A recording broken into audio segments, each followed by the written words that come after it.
Assalamualaikum warahmatullahi wabarakatuh. Halo anak-anak, bertemu lagi dengan Bu Asih dalam mata pelajaran IPS. Bagaimana kabar kalian anak-anak? Semoga semuanya dalam keadaan sehat walafiat ya. Jadi, pada pertemuan ke-6 ini, kita akan mempelajari tentang permintaan, penawaran, pasar, dan harga. Bu Guru harap kalian tetap semangat dalam mengikuti pembelajaran jarak jauh ini. Oke, sebelum kita memulai pembelajaran pada hari ini, marilah kita berdoa terlebih dahulu. Nah, langsung saja kita masuk ke materi. Dalam ilmu perekonomian, pasti kita sering mendengar istilah permintaan. Nah, permintaan itu apa sih? Permintaan adalah jumlah barang atau jasa yang diinginkan dan hendak dibeli oleh konsumen. Untuk lebih jelasnya, silahkan kalian perhatikan cuplikan berikut. Pada saat harga gula Rp4.500 per kilogram, saya hanya mampu membeli 10 kilogram sebulan. Kemudian, harga naik menjadi Rp5.800 per kilogram. Akhirnya, saya hanya mampu membeli 8 kilogram per bulan. Kemudian, pada saat ada promo diskon kue lebaran sebesar 20%, maka hal tersebut akan menyebabkan permintaan kue lebaran semakin meningkat. Hal tersebut menunjukkan makin rendah harga suatu barang, maka makin banyak jumlah barang yang diminta. Dan sebaliknya, makin tinggi harga barang, maka jumlah barang yang diminta makin berkurang. Fenomena tersebut dinamakan hukum permintaan. Nah, faktor apa saja sih yang mempengaruhi permintaan? Yang pertama adalah selera konsumen. Jadi, biasanya bagi orang yang berselera untuk membeli barang-barang bermerek, berapapun harga barang tersebut pasti akan tetap dibeli. Begitupun sebaliknya, misalnya walaupun harga barang tersebut murah, tapi itu tidak sesuai dengan selera pembeli, maka jumlah permintaan akan barang tersebut pun berkurang. Yang kedua adalah jumlah pendapatan konsumen. Semakin tinggi tingkat pendapatan konsumen, maka daya belinya pun akan semakin kuat. Kemudian, harga barang atau jasa pengganti. Misalnya, bagi seorang konsumen, minyak goreng dan mentega adalah dua produk yang dapat saling menggantikan. Apabila harga minyak goreng melambung tinggi, sedangkan harga mentega turun, maka konsumen cenderung untuk pindah menggunakan mentega, dan akhirnya jumlah permintaan terhadap mentega akan bertambah tinggi. Kemudian yang selanjutnya adalah jumlah penduduk. Semakin tinggi jumlah penduduk, maka permintaan pun juga akan semakin tinggi. Yang selanjutnya adalah tingkat kebutuhan konsumen. Ini biasanya terjadi misalnya ketika menjelang lebaran, harga kebutuhan pokok akan mengalami kenaikan. Tetapi konsumen akan tetap membeli barang-barang tersebut berapapun harganya karena mereka memang membutuhkan barang-barang kebutuhan pokok tersebut. Nah, yang terakhir adalah perkiraan harga di masa yang akan datang. Pernahkah kalian mendengar fenomena di awal masa pandemi? Banyak orang yang menimbun masker karena mereka beranggapan bahwa nanti harga masker akan melambung tinggi. Jadi, selain digunakan untuk persiapan dipakai oleh mereka sendiri, ada juga yang berniat untuk menjual masker tersebut dengan berharap mereka mendapatkan keuntungan yang berlipat-lipat. Nah, berdasarkan daya belinya, permintaan dibagi menjadi 3 macam. Yang pertama adalah permintaan efektif. Jadi maksudnya adalah permintaan konsumen terhadap suatu barang yang disertai dengan kemampuan membayar. Misalnya, kalian memiliki keinginan untuk membeli sepatu dan kalian juga mampu untuk membayarnya. Itu yang dimaksud dengan permintaan efektif. Yang kedua adalah permintaan potensial. Maksudnya, permintaan konsumen terhadap suatu barang yang sebenarnya memiliki kemampuan untuk membeli, tetapi belum melaksanakan pembelian barang tersebut. Contohnya, kalian sebenarnya punya cukup uang untuk membeli sepatu, tetapi kalian belum memiliki keinginan untuk membeli sepatu tersebut. Dan yang ketiga adalah permintaan absolut. Nah, maksudnya adalah permintaan konsumen terhadap suatu barang yang tidak disertai dengan kemampuan membayar. Misalnya, kalian ingin membeli sepatu, tetapi kalian tidak memiliki uang. Nah, itu sekilas tentang macam-macam permintaan. Sekarang kita lanjut ke materi berikutnya, yaitu penawaran. Apa sih itu penawaran?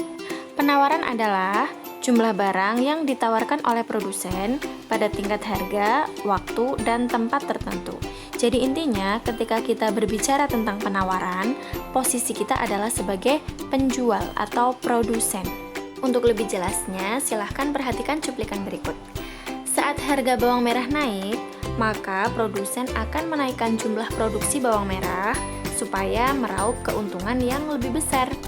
Cuplikan yang kedua, setelah hari raya, minat masyarakat terhadap sirup menurun, sehingga produsen akan mengurangi intensitas penawaran supaya tidak mengalami kerugian. Dari situ dapat disimpulkan, jika harga barang yang ditawarkan naik, maka jumlah barang yang ditawarkan pun akan bertambah. Dan sebaliknya, jika harga barang turun, maka jumlah barang yang ditawarkan pun akan berkurang. Itulah yang dinamakan hukum penawaran. Untuk faktor yang mempengaruhi penawaran itu ada 5. Yang pertama biaya produksi, yang kedua adalah tingkat teknologi, yang ketiga harga barang lain, kemudian tujuan perusahaan, dan yang terakhir munculnya produsen baru. Nah, berikutnya adalah macam-macam penawaran.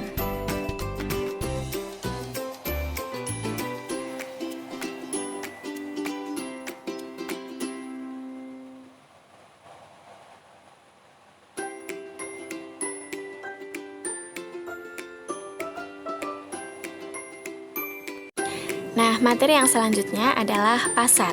Kalian pasti sudah tidak asing lagi dengan pasar, kan?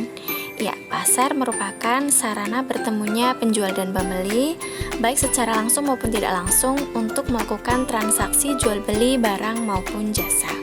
Secara umum, fungsi pasar dibedakan menjadi 3. Yang pertama, sebagai sarana distribusi, yaitu berfungsi untuk memperlancar proses penyaluran barang dari produsen ke konsumen. Kemudian yang kedua, sebagai pembentuk harga. Karena ketika terjadi transaksi, maka ada tawar-menawar antara penjual dan pembeli. Nah, setelah terjadi kesepakatan, maka terbentuklah harga. Dan yang ketiga adalah sebagai sarana promosi. Karena pasar merupakan tempat mengenalkan dan menginformasikan barang atau jasa. Nah, apa saja sih bentuk-bentuk pasar? Menurut luas wilayahnya, pasar dibagi menjadi 4. Yang pertama ada pasar internasional yang wilayah pemasarannya mencakup seluruh kawasan dunia. Ada pasar regional yang daerah pemasarannya meliputi beberapa negara pada kawasan tertentu, misalnya di kawasan Asia Tenggara. Kemudian ada pasar nasional yang wilayah pemasarannya meliputi wilayah satu negara, dan ada pasar lokal. Jadi pasarnya itu hanya di daerah tertentu saja. Misalnya kalau di Purbalingga itu ada pasar Segamas. Kalau berdasarkan organisasinya, maka pasar dibagi menjadi 2 bentuk, yaitu pasar persaingan sempurna dan pasar persaingan tidak sempurna.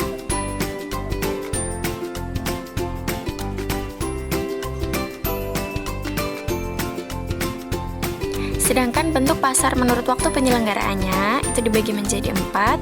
Ada pasar harian, misalnya pasar Segamas ya, yang setiap hari pasti melakukan transaksi. Kemudian ada pasar mingguan, jadi hanya 1 minggu sekali, misalnya ada pasar minggu, pasar Rebo. Kemudian ada pasar bulanan, jadi hanya 1 bulan sekali. Biasanya ini ada di pabrik-pabrik ketika karyawannya menerima gaji. Dan ada pasar tahunan, jadi hanya 1 tahun sekali dibuka. Misalnya pasar Sekaten yang ada di Yogyakarta. Kemudian bentuk pasar menurut jenis barang yang diperjualbelikan itu ada 2 macam. Ada pasar barang produksi, jadi ini pasar yang menjual faktor-faktor produksi, misalnya bursa tenaga kerja, pasar modal, pasar mesin produksi. Dan yang kedua adalah pasar barang konsumsi. Ini ada di sekitar kita ya, jadi ada pasar pakaian, pasar sayur, pasar buah, intinya pasar yang menjual kebutuhan pokok masyarakat sehari-hari. Nah, selain bentuk-bentuk pasar yang sudah Bu Guru jelaskan tadi, ada juga bentuk pasar konkret dan pasar abstrak. Apakah kalian tahu apa itu pasar konkret dan pasar abstrak? Silahkan cari pengertiannya ya. Nah, setelah tadi kita mempelajari tentang permintaan, penawaran, pasar, sekarang sampailah kita pada materi tentang harga. Jadi pada intinya, ketika konsumen melakukan pembelian atau melakukan permintaan, dan produsen atau penjual melakukan penjualan barang atau melakukan penawaran, maka terjadilah tawar-menawar antara penjual dan pembeli, di mana ketika telah terjadi kesepakatan, maka terciptalah sebuah harga. Ya, kiranya hanya itu yang bisa Bu Guru sampaikan. Semoga bermanfaat. Wassalamualaikum warahmatullahi wabarakatuh.